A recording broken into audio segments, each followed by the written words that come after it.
Hi everyone, welcome back to another video. As you can see and as you got from the title, this is all about my engine strip down, rebuild and getting it ready to go back in the car. I'm going to do this alongside the bodywork for the shell. This for me just breaks it up, gives me something different when the bodywork's getting a bit tedious and too much, and it also gives a bit of variety for videos. I plan on covering as much as I can. I've never stripped an A-series engine before. I've done various bits and pieces, repairs, etc, but never actually fully stripped it, so it's as much a learning curve for me as it is for some of you guys watching. So it's not all about me doing a how-to strip down video, it's about me following my progress, showing you what I'm doing, and for me with this the feedback goes both ways. I'm happy to get feedback from you and I'm happy to show me doing this, whether that be mistakes and whether that be learning. That's what I'm kind of going to aim this with. So, a bit of history about this engine. It's from a 1990 Mini Flame Red. It's a standard 998 A+ A-series engine. When it was taken out of the car, it done just over 103,000 miles. When I first got Eleanor, the electrics were in a terrible state. The distributor, the alternator, all burnt out wires. So it took me a few weeks to get her going, which I did get her running. I might share that video with you at some point, not anytime soon, but at some point, close towards the end of the restoration, I might share that video. I fully recharged the battery and got a compression test done just to get an idea at the time of what state the inside of the engine was like, and I keep everything in this book that I've done for this car. Probably too much detail, but absolutely everything. So the readings I got from the compression test: cylinder 1 was 170 psi, cylinder 2 was 170 psi, cylinder 3 was 180 psi, and cylinder 4 170 psi, which I thought was really good for the age and condition of the engine. No leaks when I got it. So yeah, it's all going to get completely stripped and completely, where I can, new parts, because this car will never leave me. I'll never sell it. It'll stay with me, and then when I'm not here it'll go to my family. So I want it to last, pretty much.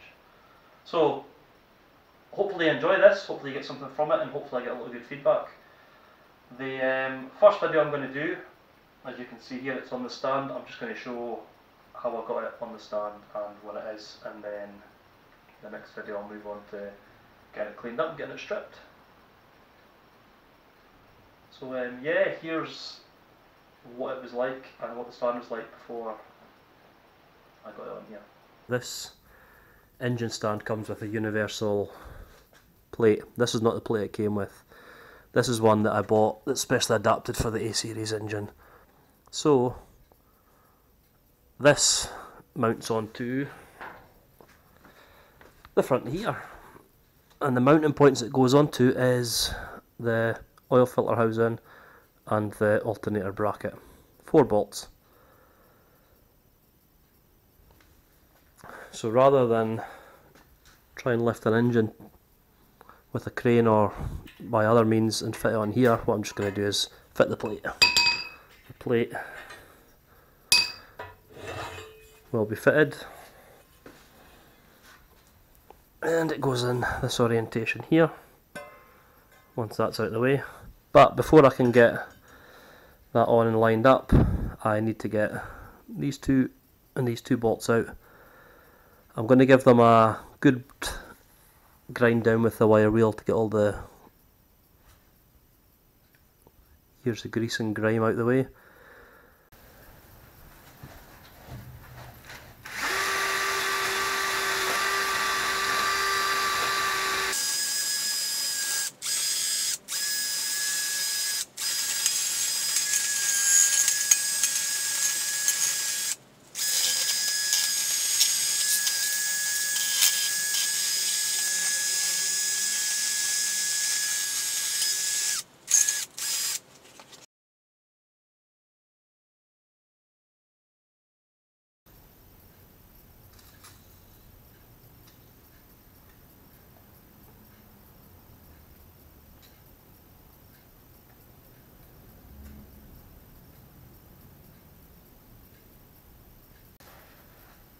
I'm going to use the big breaker bar just to lessen the strain on here.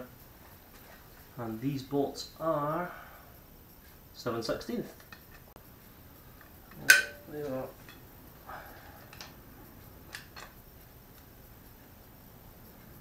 They were very loose. I'm not complaining.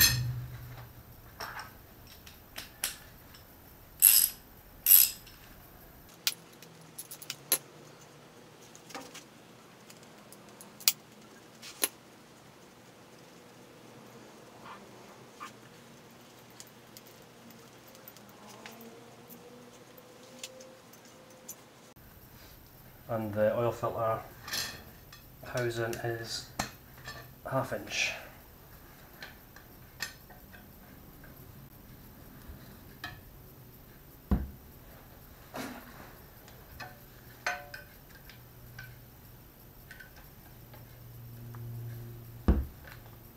Bit tighter, but they are coming.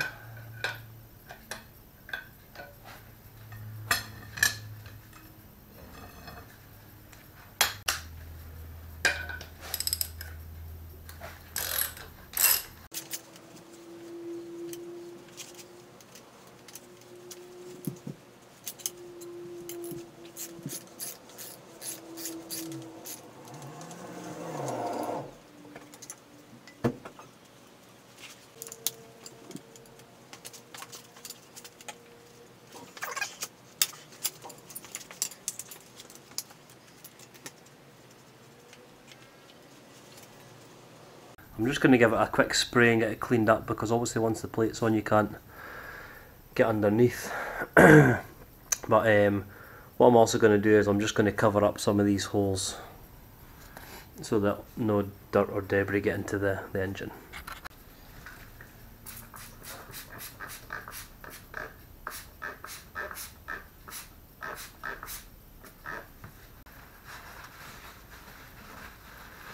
When I'm doing this, I can just visualise what it's going to look like when I'm finished. I'm going for red block and silver gearbox.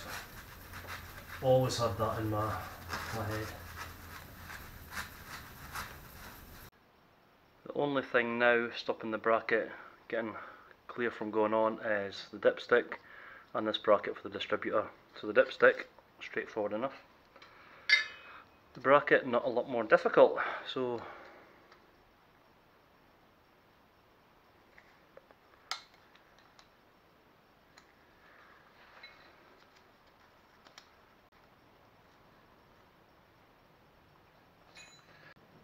there we go. What I'm going to make sure I do is keep these all together in a bag, because it's going to be a while before they're cleaned and ready to go back on, and I want to know where they are when the time comes to go back on. So that should now mean that the bracket is free, simply to bolt on there and there, which is what I'm going to do next. I'm just using the old bolts that came off the oil filter housing and the alternator bracket. I've just cleaned them up.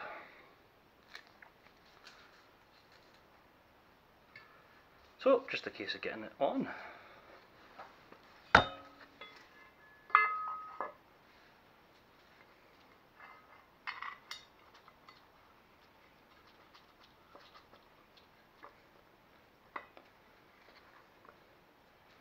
You could probably use washers here to spread the weight, but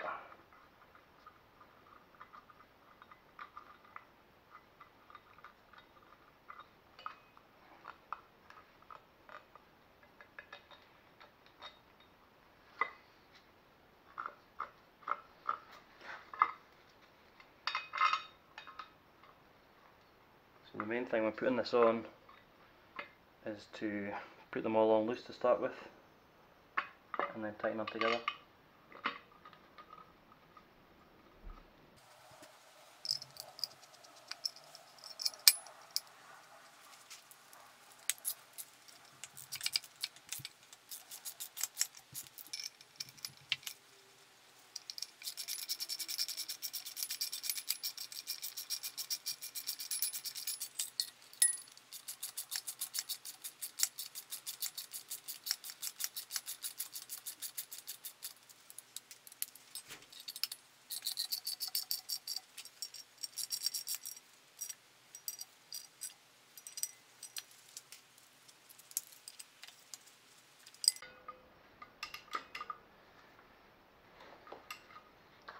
just nipping them tight.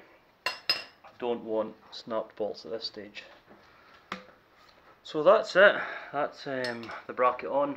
This now just needs lifted onto the stand, and it's going to make life a lot easier for me. This, that it's sitting on a dolly, you know, it's too wobbly. I couldn't work on that, and the working height's not ideal, so it was definitely the right decision going for the stand. So this engine weighs, and correct me if I'm wrong, around 151 kilograms. So I am going to need someone to help me, or some people to help me to get it on the engine stand. So a shout out to my mate Steve, who you've seen in the videos before, for being the first to come in, answer my SOS call and help me lift this onto the stand. This I'm very impressed with, and this is going to make my life so much easier. So let's have a walk around and have a look at the engine in daylight.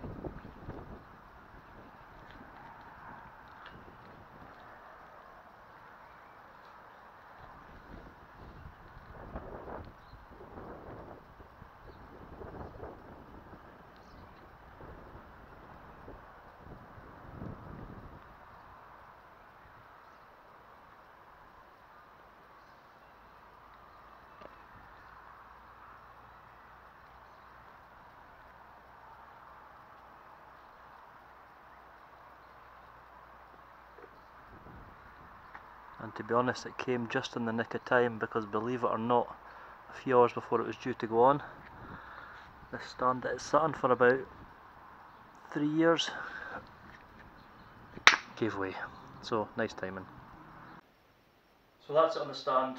This rotates 360 degrees round, so I can work whatever angle I want, and it's going to make life a lot easier. And it means I can get into everything. It's quite heavy to turn at the moment, but when I start separating the gearbox, the clutch, the head, it's going to get a lot lighter. So follow me on this journey. If you haven't already, like, subscribe, hit the notification, get notifications. It's your views, comments, likes that keep me motivated to do this. So I'll leave that one there.